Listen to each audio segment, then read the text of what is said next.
feel more like yourself when you're with that other person than when you do you by yourself.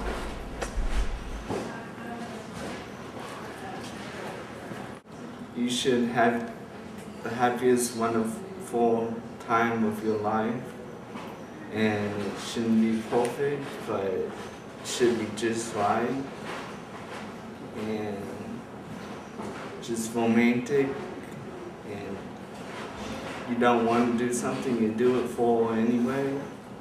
I guess not so much that it makes you a better person, but it does make you different. Yeah. I think it's the kind of thing that's really how you can really define it. It just makes you different. It makes you feel different. It makes you act different. It makes you just different. It's like something you can depend on. Someone's always like there for you. My mom and I have gotten over it, but my mom was addicted to narcotics for the longest time. And I knew one mom growing up in the middle of my high school. She went and, you know, she's sober now. She's been sober for a while. And I now have a totally different mother. So, like, I have this complex where because of what happened in high school and just, you know, I don't want to attach myself to a whole lot of people. It's hard for me to put myself out there and kind of like, you know, let anybody get to know me, let alone, you know, it took me a year and a half with my boyfriend to even say that we were like dating. I dated someone whose father was abusive to his mother, mostly emotionally, but it was very hard for us to date because he had that wall, and that's hard to get through, and it was very hard for him to trust me. But he also wanted to attach himself too much. The whole childhood thing and the growing associations, cultural climate, that all kind of ties into Big words. Think big words. Rolling up on that big deuce. Yeah, I always count the January one because we were only dating each other. And I mean, it became official, you know, like 5 months later. It's like, you know, same thing, nothing changed, you know. We just keep progressing. See, men are different. It's not official until we give it that stamp of approval. So it's fine for a while. Like now, I kind of lean towards it. I'm like, yeah, January, but you know. Just because I think things are a certain way doesn't mean that they will be that way. Which I'm open to that. I mean, it's not like I have a set, it has to be this way in my mind.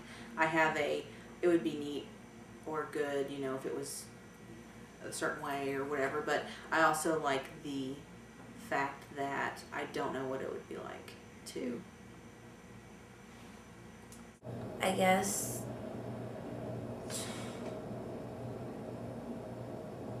I don't know if you can really define it, honestly. It's something you feel and not something that you necessarily can talk about, because I feel like if it's something you can talk about, it in some way cheapens it. You might feel it as a child instinctually, but you understand it as an adult.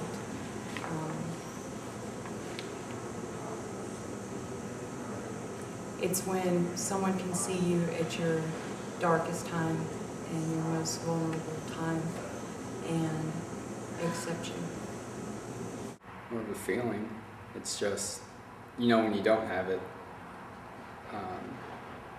So I'd say if you had to put words on it though, more of there's just one person that you know that if you don't see that day, your day's not going to be a good day. A compassionate, uncompromising, unrelenting force that two people share.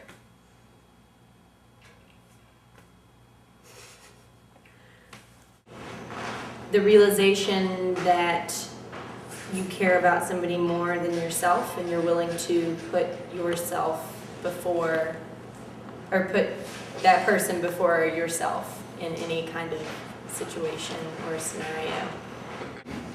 I think that most people, if it's girls, they're trying to find a boyfriend that is similar to the dad. And with guys, a girl that's similar to the mom, like in personality-wise, and because I'm always attracted to the party type women, even though I'm not a partier. Because my mom used to be a party off. No, I thought you were a partier. He said he was a partier that one time. He said, guys, you might not think I'm a partier, but I'm a partier. That's what he See? said. You just lied to camera. No, I am a partier. I'm just not a big partier. Oh. be on film saying that. Don't get me wrong. No, I am a partier. I'll admit that, but I'm not a big one. The Oedipus complex of killing your father and marrying your mother. I mean, it's true for some people because of. It is. I would have said the same thing. Yeah, it's true for some people because of the way that you've been conditioned throughout your childhood. It can be hard to like breathe, you know? Especially when you think that you have found that somebody, and then you're like overwhelmed with that. You're like, well, what am I supposed to do with it now?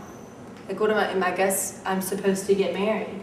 Or I guess I'm supposed to be with them forever. But I mean, it's kind of, it's a lot to ask somebody, and it's kind of unrealistic, I think. It's a verb. It's an action word. You know what I mean? So it's about what you're doing, how you're interacting, how you're engaging.